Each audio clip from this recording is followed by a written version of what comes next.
Am I the a-hole for continuing to split the bills equally with my fiancé? My fiancé, 27 female, and I, 34 male, have been together for about 4 years. We met in college when she was a senior and I was in grad school. We moved in together after she graduated and got a job. At the time, she was making about $75,000 per year while I was making $18,000 per year. We discussed our finances before moving in together and came to the mutual agreement that we should not mix finances and split the bills equally. The rent and utilities was split in half. When it came to groceries and outings, sometimes I would pay for it and other times she picked up the bill. It wasn't exactly equal, but close enough that no one kept track and complained. This also meant she built up a healthy savings and had disposable income while I was living paycheck to paycheck. But I didn't complain or even felt any resentment at all. The way I figured it, she worked hard for her degree and job, so she deserved every penny. I also knew my payday would come when I graduate. My payday came sooner than expected, as during my last year in grad school, I stumbled across a long-term problem in my field and came up with a solution that I turned into a patent. The process of building a prototype, testing, and patenting was very expensive, so I barely ate that year and lost about 20 pounds. I threw everything I had into it. When I got the patent pending designation, I showed my professors and one of them hooked me up with someone in the industry. They hired me a month before I graduated and licensed my patent. I've been at my job for a little over a year, and in that time, I've made 7 figures in combined salary and licensing fee. We still live in the same apartment. It's in the middle of our work and right in the heart of the shopping and restaurant district. I still dress the same, but I do have a nicer truck. Nothing crazy, just brand new. The rest of my money is either in investments or working on my next patent project. Which brings us to my problem. Recently, my girlfriend brought up the idea of me paying more of the rent and utilities according to a percentage of our pay. This means I would be paying almost all of everything. She said it's only fair as I make so much more. And I countered, how fair is it if I'm paying for almost everything now, when we split things equally when she was making more? I pointed out our housing and lifestyle hasn't changed at all, so it's not like she's burdened by the cost of living. She keeps on arguing about equality and I argue about equality too, but apparently our definition of equality is different. Am I wrong for sticking to our original terms? Answers to common questions. I don't know how to update besides editing, so here it is. 1. My girlfriend is not a terrible person. I was around 185 and dropped to 160s. Most people didn't notice that my clothes were looser. As I spent most of my time studying and working my job than working on my patent, we didn't spend that much time together. 2. I never brought up the lack of money and food because I don't complain. I ate at home with her but didn't eat anything outside. I sucked it up, so it wasn't her fault. 3. Besides this disagreement, we have a good relationship and she's a good person. 4. Some DM me about patent procedure and cost. It's complicated, so do your own research. What I did was file a provisional patent application. It's not a full patent, but it protects my design so that I can show investors without worrying about them stealing my idea. When you get a provisional patent, you can legally use the patent pending terms. I filed as a micro-entity, which costs under $100. I'm not sure of the cost now, since it's probably gone up. Once I was sure my design was marketable, I filed for a utility patent. This costs about $15,000, including attorney fees. Once again, I filed as a micro-entity. I had to borrow money from my parents and went on a diet, but it was worth it. Now for the comments. I just want to be clear. You were making $18K a year. She was making over 4 times your salary. You were literally starving because you could not afford food. You lost 20 pounds while she focused on her savings and disposable income. This is not a partnership between people who love each other. Relationships change and evolve with time. Keeping finances totally separate while dating is a different matter than doing so as you get married. It's not a matter of constant keeping to an agreement made a decade ago. But caring when your partner is literally starving is a pretty consistent requirement, no matter the stage of your relationship. Not today whole simply because finances are the least of the problem in this relationship. Yeah, definitely this. And now she wants to call unfair. That is just nuts to me. Rules for the not for me. This is going to be a consistent pattern in their relationship moving forward if he capitulates. If they're married, I can understand sharing the burden and running the household, but they should definitely still keep the finances separate. And OP should get a prenup before tying the knot. Not the a-hole. Not the a-hole. If nothing has changed in your lifestyle, I don't see why you should pay more. Sounds like before she was thriving, and now you both are, so you should both be enjoying it. Yeah, if OP wanted to move somewhere drastically more expensive because he could afford it, then it would be the time to revisit the agreement. He was able to barely survive on less than a quarter of what she makes, so she is clearly not burdened by the present arrangement. If he could afford that, then she should be able to afford early retirement if they aren't having kids. OP of course could retire next year and be totally fine, but I don't suspect he wants to. Anyway, girlfriend sounds greedy and uncaring. Not the a-hole. Next story. Am I the a-hole for not giving my wife who doesn't work more pocket money?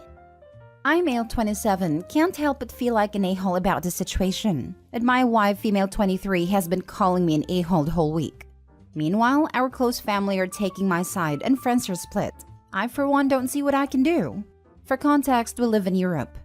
The issue is the following. My in-laws have the amount of money they give my wife each month, and she wants me to make up the difference out of pocket. For it to make sense, I have to explain our finances. I am a medical resident. My pay is pitiful, frankly. But it doesn't matter because I have real estate properties and make a decent amount of passive income from rent. My wife does not work because she is still in law school and her time is full between that and taking care of our son, 2-year-old. So here's the situation. 20% of my income goes straight into our savings. This I will not budge on, come hell or high water. About 40 to 60% goes into household expenses. This includes the nanny/housekeeper, food, gas, electricity, and my wife's school expenses. The percentage varies each month, of course, but lately, due to the war, all these expenses have risen, so it's always on the higher side. The rest of the money is split between my wife and I, but not evenly, and here is why. Before we even got married, my wife had an agreement with her parents that as long as she stayed in law school and kept her grades high, she would receive minimum wage from them, so she didn't have to work and could focus on school. When we got married, I promised to give her half of what her parents gave her each month. This way, our monthly pocket change would be roughly the same. This agreement has worked for the past 4 years. Unfortunately, this midterms her grades dropped. They're not terrible, mind you, but her parents have high standards, so until she can get her grades back up in February, they said they'd have her monthly pay. I kept the amount I give her the same. Essentially, she receives minimum wage now. My wife has asked me to increase how much I give her to make up the difference. I refused, and I still refuse, because my income didn't magically increase in a month. I pointed out that she had an agreement with her parents and me, that her decrease in her money is a result of her actions. I upheld my side of the bargain and told her she will just have to deal with a little less personal money for a couple of months until she can get her grades back up. I'm 100% certain she can do this. She maintained this isn't fair and that as her husband, I should take care of her. She said I could just lower how much I keep to myself or raise the rent since I already rent under the market price.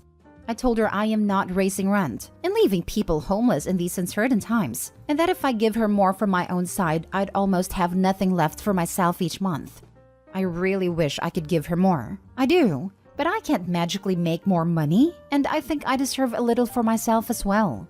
In my opinion, her receiving minimum wage without working is enough. So am I the a-hole? Not the a-hole. I felt bad until I read nanny and your wife's school expenses. Frankly, she's an adult, and she's lucky her parents and you are giving her anything. There are people out there studying, looking after children and still have to work. What does your wife need the money for if you're paying for everything else? Right? As soon as I read the title, I was ready to call him an A.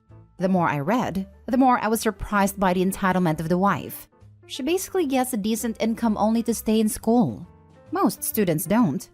Also, please don't say that she gets the income to be a stay-at-home mom because her toddler is only 2. It is clear that she got this income even when she was childless.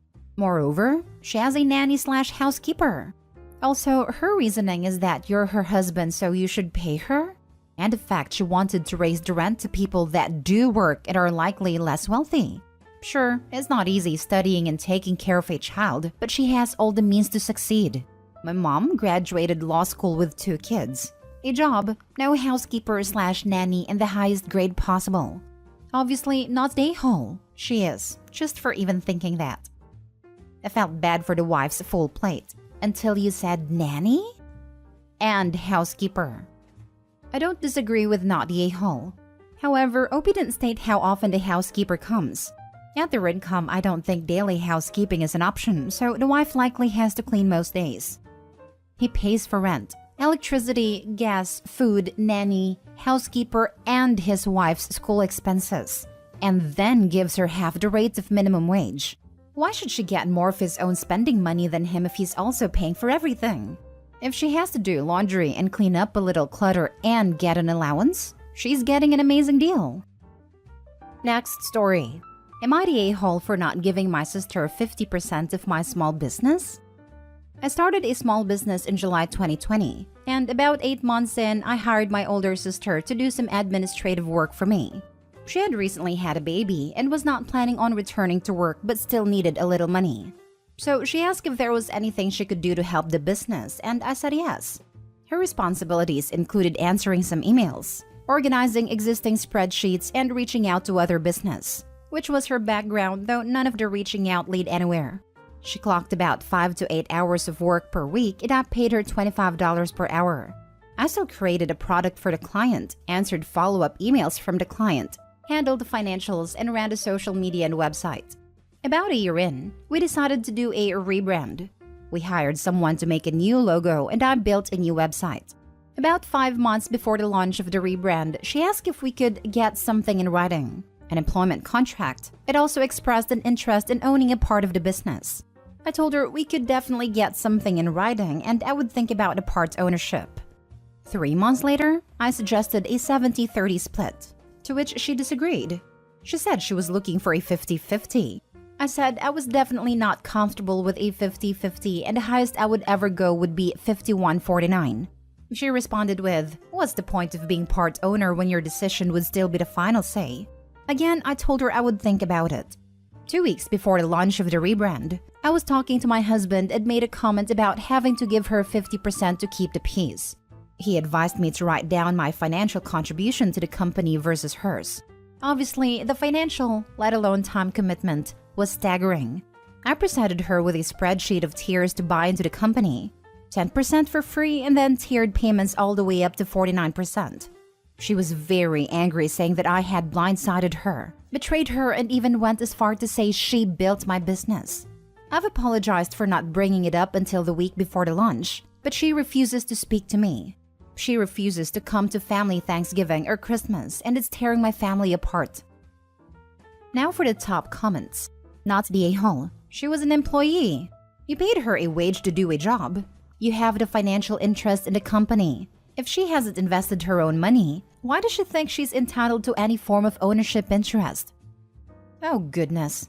Why in the world did you offer her 49%? This is where you let it get cloudy because she's your sister. She did hourly work for an hourly wage. I would take all of that off the table. If you want to sell her some interest in the company, go ahead. But you already got a taste of what this will be like. Exactly. Had this been anyone else asking for a share in the business, would Opie have done this? Not the a-hole. And if she feels this entitled now, how will she be like if she gets a share? Opie should completely sever business ties with his sister. Edit, and if greedy and entitled sister still has access to any of the systems, email/website accounts, bank access, etc., kick her out immediately and change passwords. Secure those things before she helps herself to them or make a mess in there. You know she'll hide behind family to avoid prosecution. And if you're feeling this badly about not giving her shares that she hasn't earned, I doubt you'd file charges against her if she steals from you or ruins your business's reputation. Yep, employee share ownership is a thing some businesses do where I live, but I can tell you now that I wasn't given 50% of the shares. I purchased my shares in the same scheme every other employee can use, and it was a lot less than 50% of the shares just for turning up as just an employee, not an owner or investor. Last story. Am I the a-hole for not continuing all of my grandmother's tradition by not paying for my cousin's college housing? My grandmother passed away this summer, and in her will, I was left a small home in the college town that I live in. This house was where I, as well as my siblings and some other members of my family, lived while we pursued our degrees. My grandmother made rent equal to expenses plus a bit extra to cover regular maintenance. It was a stellar deal for college, and it holds a lot of fond memories. I feel very fortunate to have received this house and intend on continuing her legacy with the space. I have told my family, there are 4 remaining cousins who are not college-aged yet, that I intend on continuing renting the house out at cost to family members if they chose to pursue a degree at the college where this house is located, or if they choose to take a job in the area during their college-age years. Here is where the dilemma comes in. When I made this announcement, I received a call from a cousin who is currently attending a different college that is nowhere near the home I inherited. She wanted to know how much I intended on sending her for her housing when she moved off campus next fall, as my grandmother did give some money for her grandchildren who chose not to go to college where the house was. Not nearly enough to make the deal that the house was, but from my understanding, it was equal to a couple $100s a month. And when I told her I was not planning on sending any money for her housing, she went off screaming that I was disgracing my grandmother's legacy, and that grandma would have wanted me to fulfill the entire legacy of college housing generosity. I am not a wealthy person. I did not receive any money in the inheritance, just a house. And even that, I have had to spend a fair amount of money in repairs to get home back to the prime condition, as non-family tenants had moved out during her passing, and they took advantage of the lack of supervision during the legal red tape surrounding the house. So I told her that even if I wanted to fulfill the whole legacy, I didn't have the money, and that was it. Now I have family members calling, stating that I am now forcing their children to choose this school near the house when everyone else got to choose. I feel guilty, but it's not like they can't go to another school. They will just have to pay for 100% of their housing. Am I the a-hole? Not the a-hole. You are carrying on a part of the tradition that she left to you. Period. If your grandmother wanted you to send your cousins money, she needed to leave you a bank account of money with which to do it. After the repairs are paid off, if you are actually making money off the house, you can revisit using that money to restart that other part. But that's clearly not happening right now. Presumably, she did leave money split up between many people, but it's harder to convince a group of people to pay a little bit than to use group pressure to harass one person into paying for it all.